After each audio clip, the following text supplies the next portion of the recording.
Welcome, everybody. My name is Mina Jane. I'm the director of the Ashland Public Library in Massachusetts, and I'm excited to be here with Jody Blanchette, also known as at Red Red Reviews on Instagram, where she makes horror and thriller recommendations all the time, and they're fabulous. So I had to bring her in to talk about the same here. So we meet monthly, and we talk about all kinds of horror books as well as horror adjacent topics. Yeah.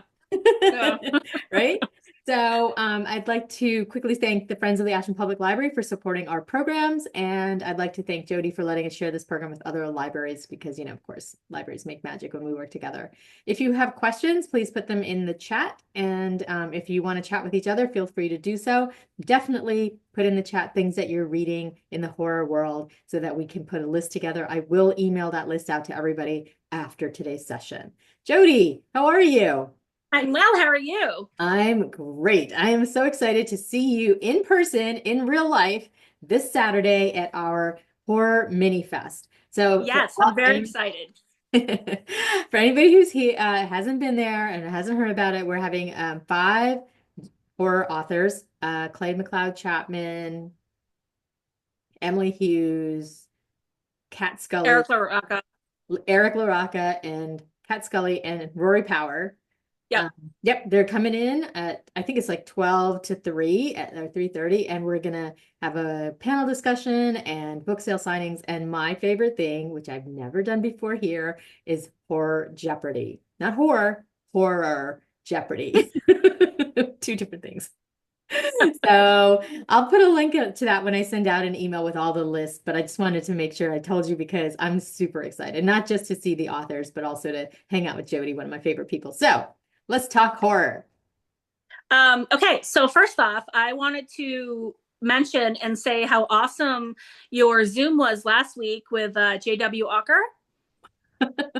I hope that a lot of people that are watching this caught it, and if they didn't, you have a YouTube link somewhere they can find. Yeah. Okay, so that it went for about an hour, maybe a little bit over an hour. It went over an hour because he was awesome, and he talked cults, and he broke down his book, and he like had a PowerPoint in there with pictures. I was so impressed. Like I want him to come do a presentation at my library. I wish he was a teacher. I feel like he should go to like high schools and do a cult following thing. Um, so I really enjoyed that Zoom, and I actually have the book that I got at Spooktastic when it came out, and I hadn't read it. So I've been holding on to this for what, like 4 or 5 months now, and I haven't actually read it. But watching that Zoom totally kickstarted me back into, you know what, I need my cult fix. So I sat down and you don't laugh. I have these I rabbit have to holes. laugh. Cults are one of Who them. says that? I need my cult fix. I do. But so after about an hour of reading, my mind was blown within like the first he breaks it down really well into and I think he did on the presentation what each cult is really looking for, like the search for the truth, protection, purpose, salvation, and betterment, because they all sort of start off with good intentions, but then power takes over, and in a lot of cases drugs take over, and things turn south, but there's like 30 cults in this book. I had no clue there were 30 cults in the world. I know, the big namers. We know that's like three of them, four big namers. But there's a lot of little cults that he mentioned in here that seem to worship UFOs and aliens, which blows my mind. Like they really feel like they're in touch with extraterrestrial, and that's going to be the next realm. And it just like it's mind blowing. With each cult, I'm like, I mean, I feel like I could join a cult or I could start a cult. Like I like the whole cult mentality because it's just the way I am. But I don't know that I would join a UFO cult. I'm sure it's not going to join a sex cult. I feel like I'm going to start a book cult.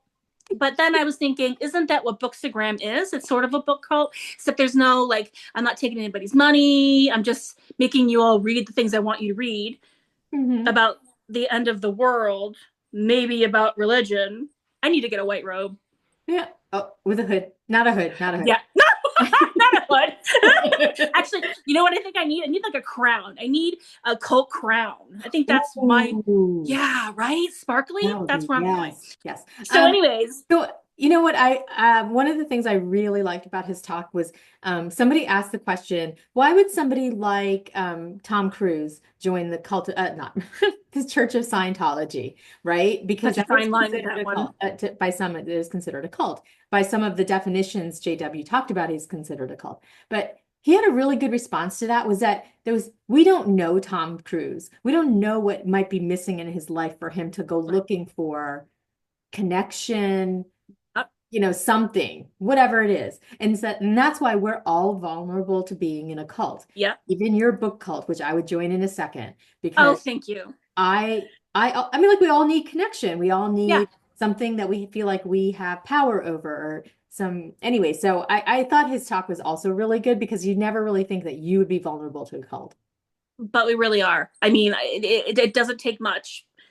I joined Bookstagram because I wanted to talk books. I wanted to hang out with people to talk books. I wanted to share my love of books. And it's become, I don't know if it's considered a cult following that you get with social media has cultish tendencies.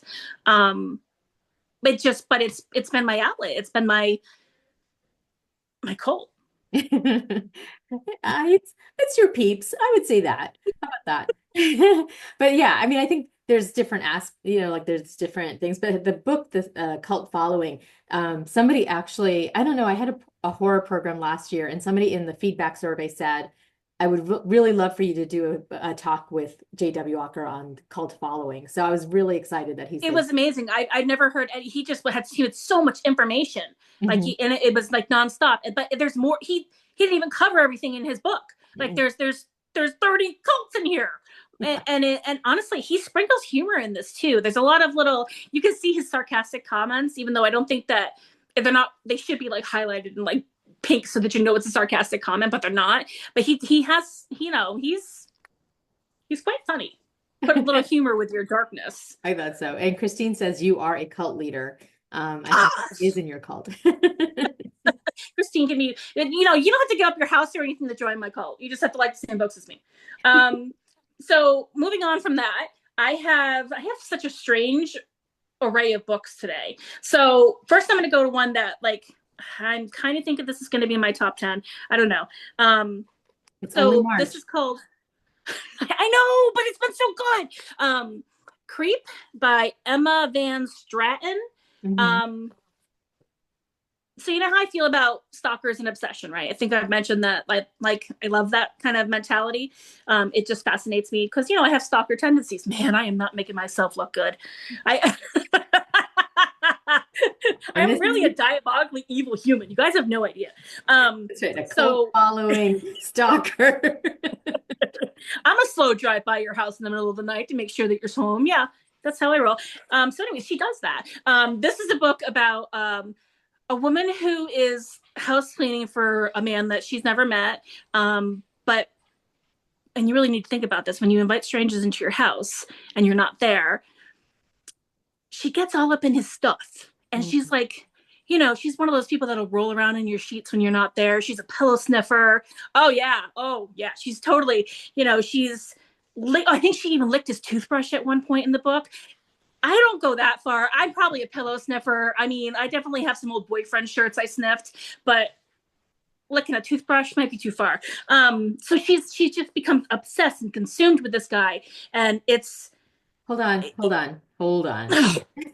For anybody who's ever been with us before, you know that Jody likes cults, doesn't mind gore, doesn't mind horrible, horrible things happening, kind of gets a kick out of it, but yet licking the toothbrush is Maybe her too limit. far. It's a Yeah, step too far. yeah. Discuss. Not you, Jody, in the chat. Talk Discuss. amongst yourselves. Yes. Yeah, I don't know. I won't even use my husband's toothbrush, but I'll make out with him. So I don't know how that works. Anyways, so it's kind of like the book You by Caroline Kepnes that Mhm. has a male sort of stalker obsession kind of thing. So it's a female version of that. She's not like he kills everybody in that book. She's not killing anybody. She's just 90% of this book is her mind wandering to the what ifs. What if we actually met and he whisked me away? Or, when will we actually? She tries to plan a meeting and it just, things go bad. It's just, she's just a hungry human that wants love and affection. And she feels like she's going to get it any way she can. I think it appeals to a lot of people. I think that, I've been there. Maybe how I got my husband, but we won't talk about that. It was just so well written, and it's like a one big stream of consciousness the way it's written. A lot of run-on sentences, so you're like in her mind as she's thinking it. It's just insane. It makes you uncomfortable, but it was so well written. I just really, really, really enjoyed it. Mhm. I like uncomfortable obsession. It reminds me of, and now I'm aging myself, The Hand That Rocks the Cradle, the 80s movie with Rebecca De Rebecca De Mornay. Mornay. Oh. Wasn't that creepy? Like You know super. what? I haven't seen that movie in years. I think I need to watch it with my daughter. Oh yeah, yeah. And then report back, because that I feel like is was really creepy. I mean, for different she had different reasoning, but like she was obsessed. She was stalking. She. You know what another one was? I believe it was called Crush. And that one had Ooh. Alicia Silverstone. It came out like a year Mhm. or two after that Yeah, one. And yeah. that's more of like the teenager in love with the older guy. And it was still very much like, I'm gonna roll around in your sheets. I'm gonna steal Mhm. your tie kind of Yeah. thing. Like, I mean, it's okay if you want to do that. No, it's It's not. okay. Just don't like, stand over them while they're sleeping. So Another next, line in the sand there. my Okay. daughter used to do that when she was a baby. She would not a baby, when she's like 4 or 5 years old, she would stand over me while I'm sleeping. And you wake up in absolute terror because there's this thing staring at you. I'm like, no, no, no, start doing it to your father. Leave me alone. I want nothing to do with this. Okay. So next I have it's an indie done by Shortwave, which I think I've said that I love that publishing company. The Sundowners Dance Hmm. by Todd Kessling. And this is a horror book, but it's not super. No, I can't say that because there's some weird stuff in it. Okay. So it's, I really think it's a love story. It's horror, but it's a love story. It's about an elderly gentleman who his wife passed away about a year ago, and he's trying to move on, start his life over without her, having a real hard time just, doing day-to-day tasks that always involved his wife, and he misses her. And a lot of the book is him talking about how much he misses his wife and how hard it is to move on. So he joins a retirement community. Sounds like a perfect thing. Wants to keep to himself. He doesn't really want to hang out with people, but the people are trying to keep pulling him in. Um, they're weird. Hmm. There's stuff happening. It gets gross. It's like buggy and gooey because apparently we have to have this in all books now, because apparently that's one of my things is I don't like bugs and I don't like goo, but let's throw it in every book now. It kind of becomes like another cult mindset. And he's got to get out, and he meets people along the way. Um, but as much as it is a horror book and it's gross, it really is just a sweet love story. I'm reading this and I'm like, oh my God, he's the nicest man in the world. I'm like, I really want this to work out for him. Aw. Yeah, it's really sweet. And it is, and the interesting thing is that the main character, the older gentleman, they don't do that in horror. It's never the elder people because they're the first to get killed off. You can't, you're going to kill them, you're going to catch them, or they're going to die of a heart attack or whatnot. And they all have these ailments. So why would they be the protagonist in a horror book? This guy's pretty awesome, even though he's got his ailments and stuff. He's pretty awesome. I thought that was clever. As somebody who's a bit older than you, Jody, I take that as age shaming, No, but dude, this is like elderly. This is like, Mina, you're in your 30s. Guy's in his in my 80s. head. Come on Yeah. now. Okay, it's fine. It's fine. I get it. Like, I think that um bashing elderly people in books is just almost as bad as like killing off the dog. Oh, Because yeah. you're talking about vulnerability, somebody who's physically vulnerable possibly, but like, I just feel like that's But in classic horror and in classic horror movies, that's the thing. The elderly or whoever the first people to have sex are the first to go, right?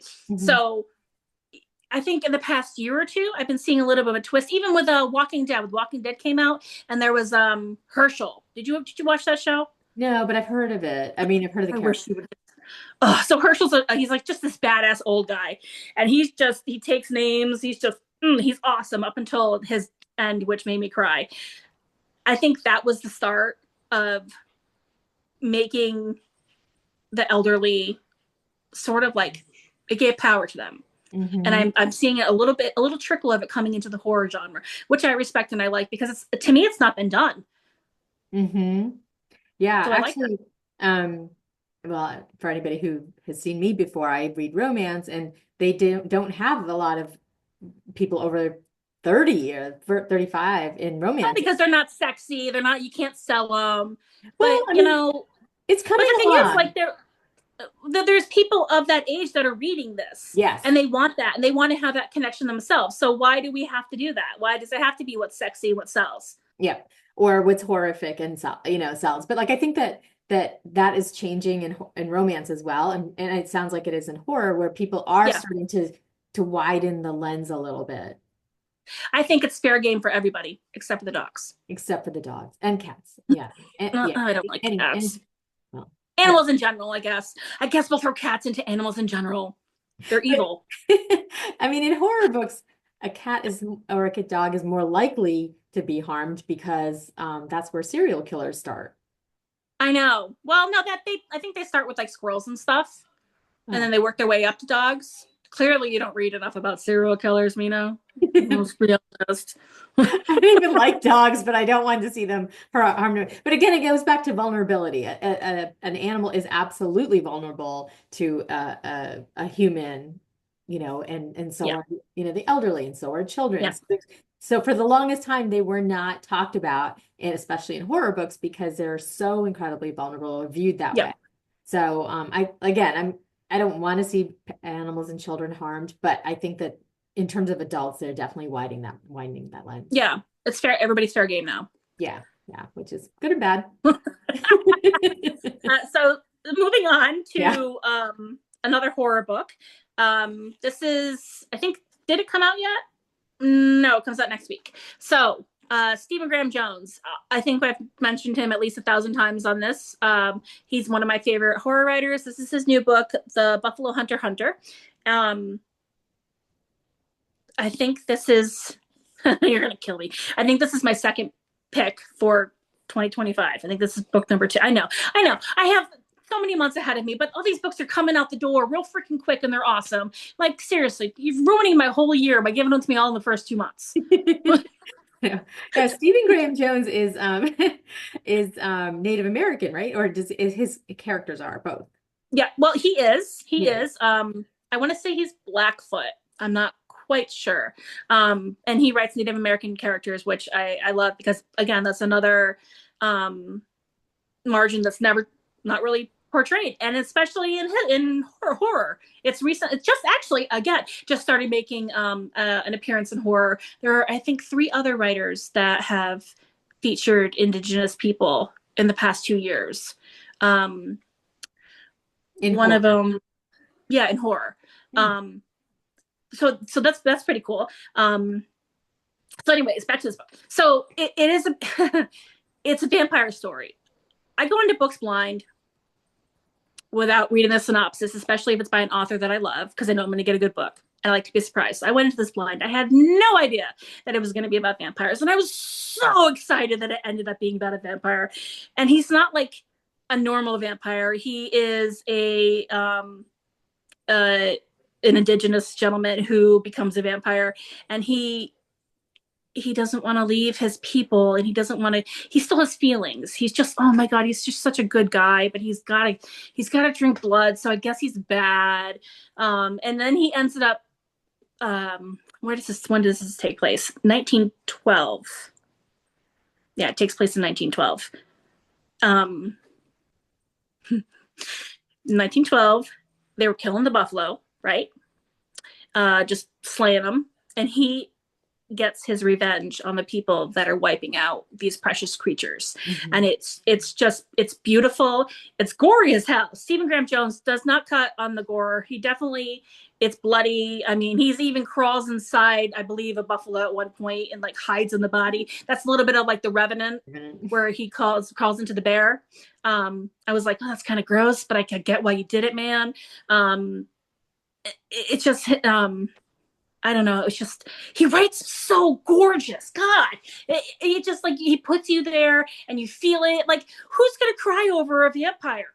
Me, because he's just like this really sweet, normal dude that's trying to get revenge and has to deal with the fact that he's a vampire. I just love him. It's so good. As soon as you said the title, I was like, it's a vampire book. Did you get that vibe? How would you know that? How? Oh, no, I'm It says sorry. buffalo on the cover. I'm sorry, not vampire, vigilante. Oh, Yeah. well, yeah, the Buffalo Hunter. Yeah. I mean, Hunter. This is such a strange title to say too, because it's Hunter. Yeah. Like, I saw that he put on his socials. He read a little bit from the book, and I really wish he would narrate his own audiobooks because his voice. Oh my God, you've got to catch it if you can. He's got this dreamy, wonderful voice, and he just like, oh, he's like S.A. Cosby. I could listen to him for freaking hours. Just, oh. Love. And as always, with any of his books, make sure you read the acknowledgments because he goes into the people that helped him with his research. And he really loves his wife. I think he's dedicated almost all his books to his wife. He talks about her in the, he's such a super awesome dude. God. If I wasn't such a weenie, I would totally read that. I want to say that I think you could, but honestly, he really doesn't hold back. I think that you would probably hate me in the middle of the night or call me, and then I'd have to talk you down. Yeah. So it's so sad because the stories you talk about sound fascinating to me. Like, I really want to read them, but I can't deal with the violence and the gore. So I feel like I'm missing out because of that. So maybe I need to. What would be really great is that if they made this book, if they turned it into a movie, but not calling it horror, if it was just like, I want to say like, I mean, the only thing I can think of is Dances with Wolves, because that movie moved me so much. And that kind of cinematography, you can cut back on the gore and still have a vampire and still make it mean something. Mm-hmm. And I think that would be something you and not so much horror lovers would enjoy. This is like a cleaned up version of the book. But then again, reading it, I think that the way that you describe the way he writes and the storylines and you're going to lose that in a movie. Yeah, you would definitely lose it. And I think that that's the way you describe it again, is that it's part of the story and it makes sense to the story. So to take it really out, does. Yeah, would be like taking magic out of Harry Potter. I mean, it wouldn't make any sense. Right. So, anyways, movies. I mean, the book is always better. I think I'm wearing a T-shirt that says it right now. prepared. So next up, I am going to talk about another horror book. He is another one. He writes, oh man, I want to call it Western horror. Okay, so my husband's on this Western kick. He's been watching these stupid shows, like, the Yellowstones and all that, and Hell on Wheels. He's like, my husband's a 90-year-old man who loves Westerns. Okay, so that's not my thing. I watch them with him because I want to spend time with my husband. But this author, Alex Grecian, this is his second Western horror book that I read by him. The first one I read last year, I think it was called Red Rabbit or Run Red Rabbit, was a really great book, and Western horror. I'm like, oh, he's got another book coming out. I'll read it. Maybe it's not going to be Western horror. It's Western horror. It was really freaking good. Like, Western, like, for real, like, Jody, like, oh my God, horses and caravans and it's about, okay, so you really want to know what it's about. I think I liked it most because there's witches in it. That's what it is. I you know how I am about witches, all things dark. So it's about this guy who literally kills death, like the Grim Reaper. He kills death. His wife has passed away. He's feeling it. He hunts down death and he kills death. So now death is not a thing. No one can die. So after he kills death, anybody that dies comes back to life. So we got some zombies and stuff in there, but they're not really zombies because at this point you can't tell them apart. They're not decomposing. They're just not dead.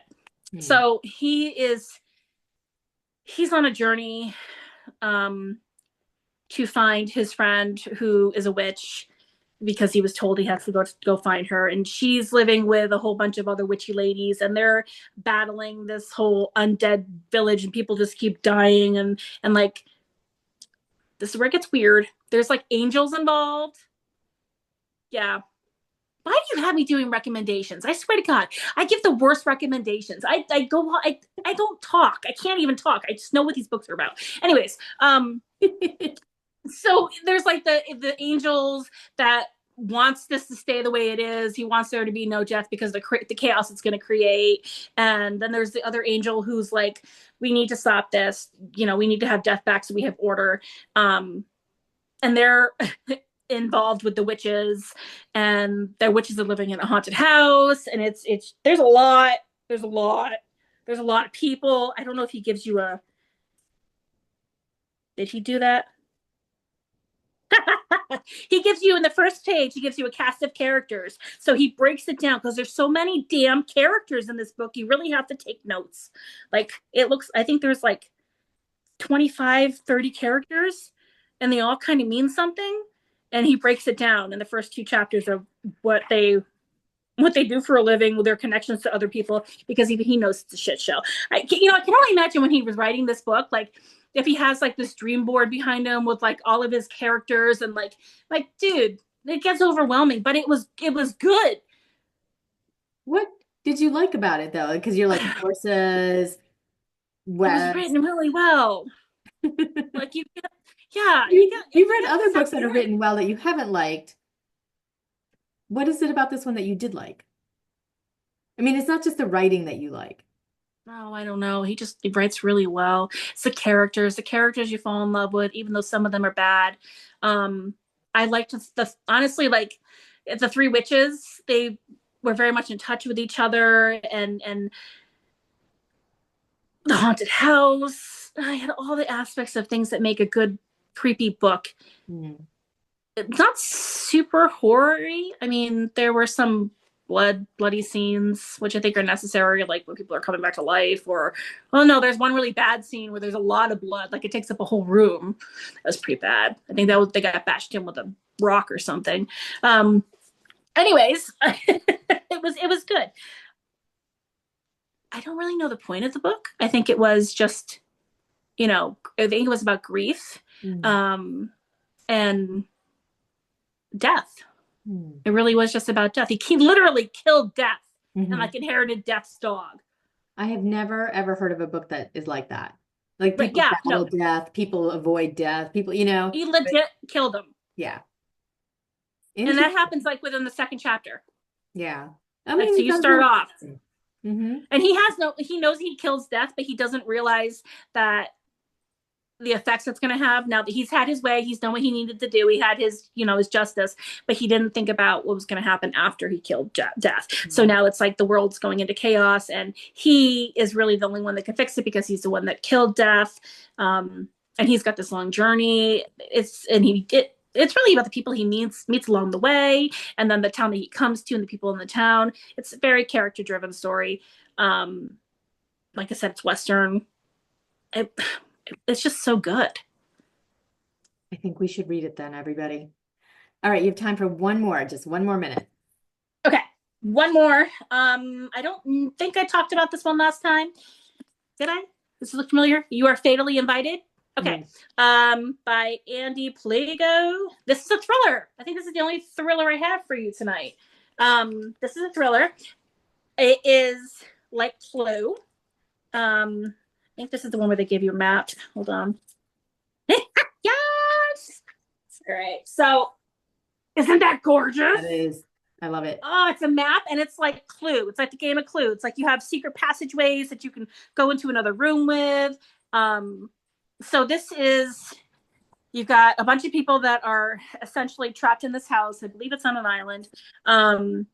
And they've all done something bad in their past. They were all chosen to be there for a reason. People start dying off. It's a locked room thriller to its core. Um, there are a bunch of authors, which made it a little more interesting because, you know, they write thriller books, they know what's coming.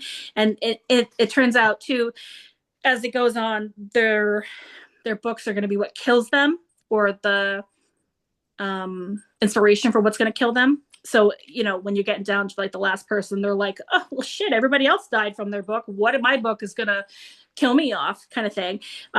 There's a lot of twists, a lot of them. The ending was definitely didn't see coming. I read it in one sitting because it was pretty jam packed. Like it doesn't stop. Every chapter is something else. They gave me this bookmark with it. Hmm. Yeah, which is like a clue. You got to fill in what everybody who you think, you know, connect the sins to the right person. Um, by doing this, you'll figure out who the killer is. It's not a whole candlestick in the ballroom thing. It's more, what is their sin? And then they're going to die based on their books. It was fun. It was a lot of fun. Mm-hmm. Really quick. I can't say that because not everybody's like me. I found it to be a quick read because I did stop reading it. People have lives and probably want to take pee breaks. I don't do that. It was good. A sign of a good book is when you don't take a pee break. Yeah. Yeah.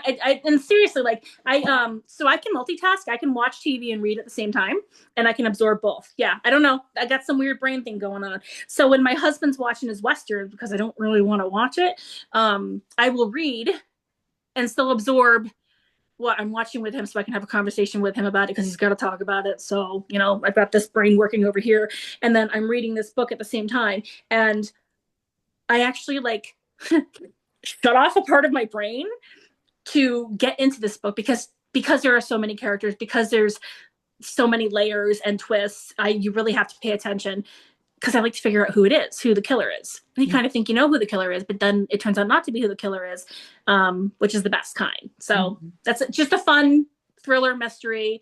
You could read it because there's like no gore. I think there maybe is a little bit of blood, you know, cast off sort of thing. It was just really good. Oh, I will check it out. Well, Jody, thank you so much. This has been awesome as always. And for everybody who's been here, I'm going to send out a list of everything Jody recommended. And I hope you enjoy reading whatever she says or whatever you And picked come on Saturday. Tell everybody to make sure they come on Saturday. I will do that. I will tell everybody to come on Saturday to this program that we're having. Jody, thank you so much. I will see you on Saturday. Can't wait. Thank you. Good night, everybody.